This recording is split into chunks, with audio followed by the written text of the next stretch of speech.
ลองจินตนาการถึงเมืองที่จัตุรัสสาธารณะคือดาดฟ้าของตึกระฟ้าเมืองที่รถไฟโดยสารวิ่งทะลุผ่านกลางอพาร์ตเมนต์ชั้น 8 เป็นเรื่องปกติและเมืองที่มีประชากรมากถึง32ล้านคนแต่คนส่วนใหญ่นอกพรมแดนกลับไม่เคยได้ยินชื่อที่นี่คือมหานครที่ท้าทายทุกตรรกะและแผนที่บนโลกที่ซึ่งลิฟต์ทำหน้าที่แทนถนนและบันไดคือเส้นเลือดหลักที่หล่อเลี้ยงชีวิตผู้คนนี่คือมหานครที่ซ่อนตัวอยู่ใจกลางประเทศจีนเมืองที่เต็มไปด้วยความขัดแย้งสุดขั้วที่ซึ่งอดีตและอนาคตซ้อนทับกันในทุกมิติร่วมเดินทางไปกับเราเพื่อถอดรหัสฉงชิ่งมหานคร3มิติที่ไม่เหมือนใครในโลกครับ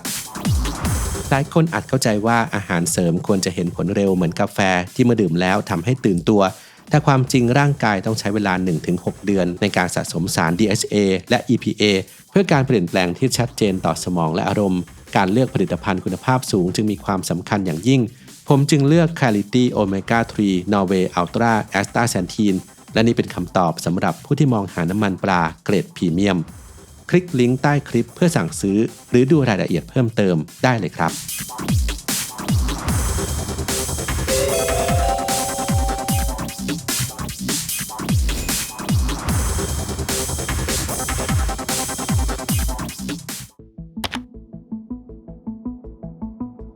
ภาพของขบวนรถไฟที่วิ่งหายเข้าไปในตึกที่พักอาศัยก่อนจะโผล่ออกมาอีกฝั่งหนึ่งได้กลายเป็นไวรัลที่สร้างชื่อเสียงให้ฉงชิ่งไปทั่วประเทศจีน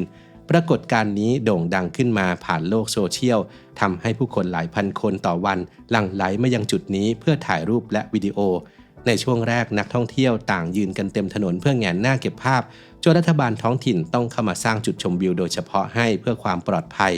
สิ่งนี้สะท้อนให้เห็นว่าพลังของโซเชียลมีเดียสามารถเปลี่ยนพื้นที่ธรรมดาให้กลายเป็นแม่เหล็กดึงดูดนักท่องเที่ยวได้อย่างไร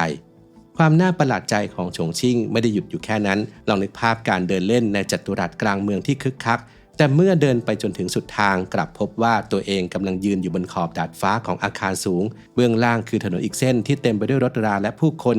นี่คือเรื่องจริงที่เกิดขึ้นในเมืองแห่งนี้ที่ซึ่งพื้นที่สาธารณะถูกซ้อนทับกันเป็นชั้นๆจนแยกไม่ออกว่าพื้นดินที่แท้จริงอยู่ตรงไหนการออกแบบเมืองเช่นนี้เป็นผลพวงมาจากการเติบโตบนพื้นที่จำกัดทำให้สถาปนิกต้องใช้ความคิดสร้างสรรค์ในแนวดิ่งอย่างเต็มที่สิ่งที่น่าประหลาดใจที่สุดอาจจะเป็นความจริงที่ว่ามหานครที่มีประชากร32ล้านคนและมีขนาดพื้นที่เกือบเท่าประเทศออสเตรียกลับเป็นเมืองที่คนนอกประเทศแทบไม่รู้จักในขณะที่ชื่อของปักกิ่งหรือเซี่ยงไฮ้เป็นที่คุ้นหูในเวทีโลกชงชิ่งกลับเป็นเหมือนยักษ์ใหญ่ที่ซ่อนตัวอยู่เติบโตอย่างเงียบเชียบและรวดเร็วจนน่าทึ่งในช่วง30ปีที่ผ่านมา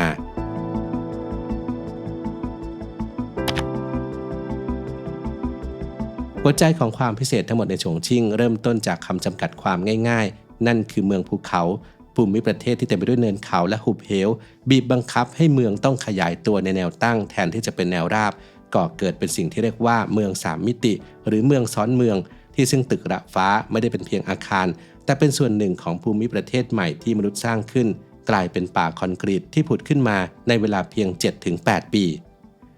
การใช้ชีวิตในเมือง3มิติแห่งนี้มาพร้อมกับความท้าทายที่ไม่เหมือนใครแอปพลิเคชันแผนที่ในสมาร์ทโฟนที่เคยเป็นเพื่อนคู่ใจในเมืองอื่นกลับกลายเป็นเครื่องมือที่แทบไร้ประโยชน์ที่นี่เพราะมันสามารถบอกตำแหน่งของคุณในแนวราบได้ถูกต้องแต่ไม่สามารถบอกได้ว่าคุณกำลังยืนอยู่บนถนนชั้นที่เท่าไหร่ของเมืองด้วยเหตุนี้อาชีพไกด์นำเที่ยวจึงเป็นที่นิยมอย่างสูงสำหรับนักท่องเที่ยวที่ไม่อยากหลงทางในเขาวงกตคอนกรีตแห่งนี้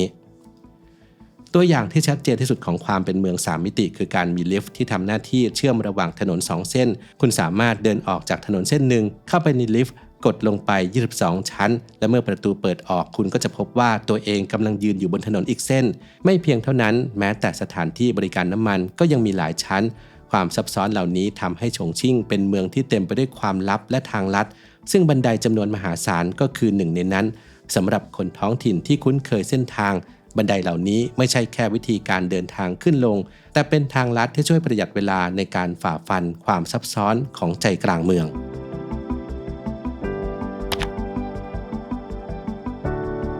โดยสภาพภูมิประเทศที่เป็นภูเขาสูงชันทำให้รถมอเตอร์ไซค์ที่มีกำลังเครื่องยนต์สูงกลายเป็นพาหนะที่จำเป็นมากกว่ารถมอเตอร์ไซค์ขนาดเล็ก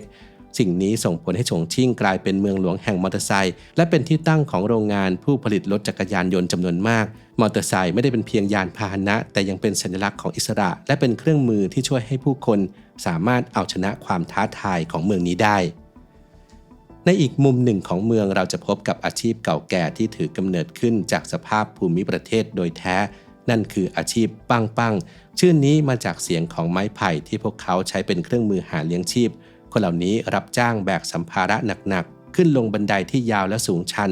พวกเขาคือส่วนหนึ่งของประวัติศาสตร์ที่มีชีวิตของฉงชิ่งเป็นภาพสะท้อนของแรงงานในยุคก่อนที่เทคโนโลยีจะเข้ามามีบทบาทอย่างไรก็ตามอาชีพนี้กำลังจะเลือนหายไปเพราะปัจจุบันเหลือเพียงคนสูงวัยเท่านั้นที่ยังคงทำงานนี้อยู่คนรุ่นใหม่ต่างหันไปทำงานอื่นที่สะดวกสบายกว่าการเปลี่ยนแปลงของเมืองยังเห็นได้จากกระเช้าข้ามแม่น้ำที่เปิดให้บริการมาตั้งแต่ปี 1987 ในอดีตกระเช้านี้คือระบบขนส่งมวลชนที่สำคัญสำหรับคนท้องถิ่นที่ต้องการข้ามไปยังอีกฝั่งของแม่น้ำแต่เมื่อเมืองพัฒนาขึ้นมีการสร้างสะพานสมัยใหม่จำนวนมากที่รวดเร็วกว่ากระเช้าจึงค่อยๆลดบทบาทลงและกลายมาเป็นสถานที่ท่องเที่ยวยอดนิยมแทนเป็นภาพสะท้อนของการเปลี่ยนผ่านจากฉงชิ่งในอดีตสู่การเป็นมหานครสมัยใหม่ฉงชิ่งเป็นเมืองที่มีชื่อเสียงด้านชีวิตยามค่ำคืนเป็นเรื่องปกติที่จะเห็นผู้คนออกมาสังสรรค์กันจนดึกดื่นหรือจนกว่าร้านรวงต่างๆจะปิดลงในรุ่งเช้าวัฒนธรรมที่ไม่เคยหลับไหลนี้ได้สร้างระบบเศรษฐกิจกลางคืนที่มีเอกลักษณ์เฉพาะตัวขึ้นมาหนึ่งในนั้นคือธุรกิจคนขับรถรับจ้างซึ่งเฟื่องฟูอย่างมากจากกฎหมายจราจรที่เข้มงวดของจีนซึ่งกำหนดให้ระดับแอลกอฮอล์ของผู้ขับขี่ต้องเป็น 0% เท่านั้นนอกเหนือจากเศรษฐกิจยามค่ำคืนแล้วฉงชิ่งยังเป็นศูนย์กลางของเศรษฐกิจไลฟ์สตรีมซึ่งเป็นธุรกิจมูลค่าหลายพันล้านที่ได้รับการสนับสนุนจากรัฐบาลเป็นเรื่องธรรมดาที่จะเห็นผู้คนตามมุมถนนต่างๆกำลังไลฟ์สดผ่านโทรศัพท์มือถือบ้างก็ขายสินค้าบ้างก็ให้ความบันเทิงเพื่อรับของขวัญออนไลน์จากผู้ชมหลายล้านคนเทรนด์นี้ได้เปลี่ยนพื้นที่สาธารณะให้กลายเป็นสตูดิโอขนาดย่อมและเปิดโอกาสให้ทุกคนสามารถสร้างรายได้จากความคิดสร้างสรรค์ของตนเองแต่หากจะพูดถึงจิตวิญญาณที่แท้จริงของฉงชิ่งคงหนีไม่พ้นวัฒนธรรมอาหารโดยเฉพาะอย่างยิ่งหม้อไฟหรือฮอตพอตเมืองนี้ได้รับการขนานนามว่าเป็นเมืองหลวงแห่งอาหารรสเผ็ดและหม้อไฟฉงชิ่งก็คือราชาแห่งอาหารจานนี้ว่ากันว่าหม้อไฟถือกำเนิดขึ้นที่นี่จากบรรดาเครื่องในราคาถูกที่คนขายเนื้อริมแม่น้ำยางซีนำมาต้มในน้ำซุปร้อนๆปัจจุบันหม้อไฟได้กลายเป็นอุตสาหกรรมขนาดใหญ่ถึงขนาดมีร้านอาหารที่ใหญ่ที่สุดในโลกตั้งอยู่ที่นี่ซึ่งเป็นร้านหม้อไฟบนเนินเขาทั้งลูกสามารถรองรับลูกค้าได้เกือบ 6,000 คนในเวลาเดียวกัน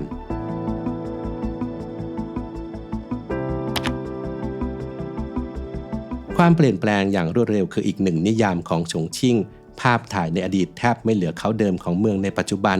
ตึกระฟ้าจำนวนนับไม่ถ้วนผุดขึ้นมาในระยะเวลาเพียง 7-8 ปีเปลี่ยนภูมิทัศน์ของเมืองไปอย่างสิ้นเชิงสัญลักษณ์ที่ชัดเจนที่สุดของการเปลี่ยนแปลงนี้คือตึกระฟ้า Ruffer City โครงการเมกะโปรเจกต์ที่ประกอบด้วยอาคารสูง8หลังซึ่งถูกออกแบบให้มีลักษณะคล้ายกับเรือใบขนาดยักษ์ตั้งตระหง่านอยู่บริเวณที่แม่น้ำสองสายมาบรรจบกันและยังเป็นอาคารที่พักอาศัยที่สูงที่สุดในประเทศจีนอีกด้วยสิ่งก่อสร้างนี้คือภาพแทนความทะเยอทะยานของฉงชิ่งที่ต้องการจะก้าวขึ้นมาเป็นมหานครชั้นนำของโลกฉงชิ่งจึงเป็นเมืองแห่งความขัดแย้งที่ลงตัวเป็นมหานครสมัยใหม่ที่สร้างอยู่บนรากฐานของภูเขาโบราณที่ซึ่งอาชีพดั้งเดิมอย่างปั้งยังคงดำเนินไปพร้อมๆกับธุรกิจไลฟ์สตรีมมูลค่ามหาศาลหากเปรียบการก่อสร้างตึกและสถาปัตยกรรมของที่นี่เป็นการสร้างเมืองให้เติบโตขึ้นบนโลกในแนวดิ่งการพัฒนาของเมืองและผู้คนที่ปรับเปลี่ยนวิถีชีวิตไปบนเส้นทางของเมืองนี้ก็คงจะเป็นการก่อร่างสร้างอนาคตของตัวเองซ้อนทับขึ้นไปบนโลกปัจจุบันทีละชั้นอย่างไม่มีที่สิ้นสุดนั่นเองครับ